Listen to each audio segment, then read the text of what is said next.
abatuuze b'eggombolola y'Ennama mu disitulikiti ey'e Mukono abayitiddwa omubaka wa Mukono North era nga minisita avunaanyizibwa ku baana n'abavubuka Ronald Kibuule okubamanyisa ensonga nga bwe zitambula mu ggwanga. Kibuule agamba nti ekiseera ky'ebyobufuzi kinnaba n'olwekyo abantu balina kutaataaganyizibwa. Anokoddeyo omubaka w'ekibuga ky'e Mukono Betty Nambooze Bakireke gwagamba nti akulembeddemu ekibinja ky'abantu abagenda batabulatabula.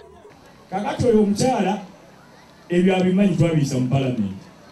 Mu bisaawo eno kubanga tebalina bantu batyayo baagala mu maduuka kutawanya bizinesi z'abantu. Kindabikira amagezi ge matono. N'olwekyo kyalibadde ate tekisaana muntu nga nze okumwanukula.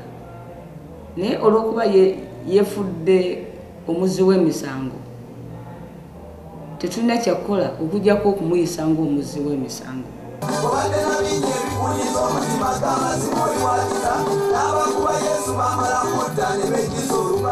Kibuule asabye abalonzi be okubeera bakakkamu naddala ku nsonga ezibaluma omuli amakubo amabi, okubulwa amazzi amayonjo.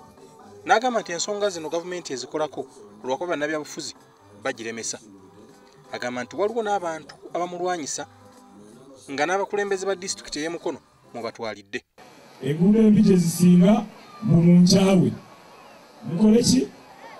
Mu nkyawe ng'ekiwakyaya ki? Munange baabalagidde mu LC5 balina gwe bawagira. Temubawulira eno? Wabula kye njagala omugamba nti wiiki ejja alinde ebiwandiiko ebiva mu kooti kubanga ffe bbanga lyonna okuva lwe yakuba abantu baffe n'ateekamu ensimbi n'aleeta n'abantu ba crime preventers be twamaze kati dda n'okumanya amannya ne gye basula n'abambaza obusaati bwa DP ne beefuula nga bannakibiina kyaffe ne bagenda bakuba abantu obwereere embalala. Nambooze agamba nti bagguddewo dda omusango eri minisita Kibuule n'ekibinja kye okwambaza abayaaye emijoozi gya DP ne bakola effujjo ate ne bagamba nti ekibiina kya DP kye kiri